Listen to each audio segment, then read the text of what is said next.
great thing with this system, in this particular car, it's got Meridian speakers. So if I go, I'll turn this down, I'll go to my tunes, I'll click Rainbow, I'm going to turn that down, click play. You see at the bottom there, if I click on that, there's a tick next to Range Rover. That means that any audio that plays on your phone, if you've got your audio system set correctly, it will play through the speakers in this, and the speakers are fantastic.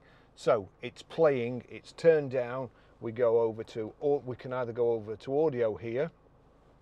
It's already playing there. Now what I'm going to do, I'm just going to show you what to do if it's not.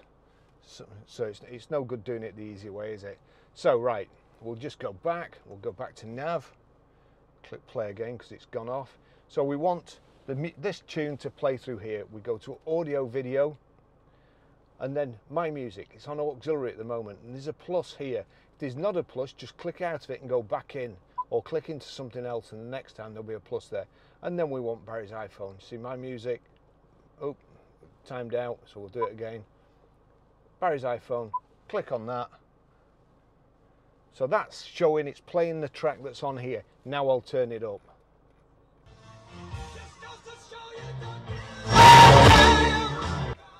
I can't turn it up fully. It blows the doors out. That's how you play music.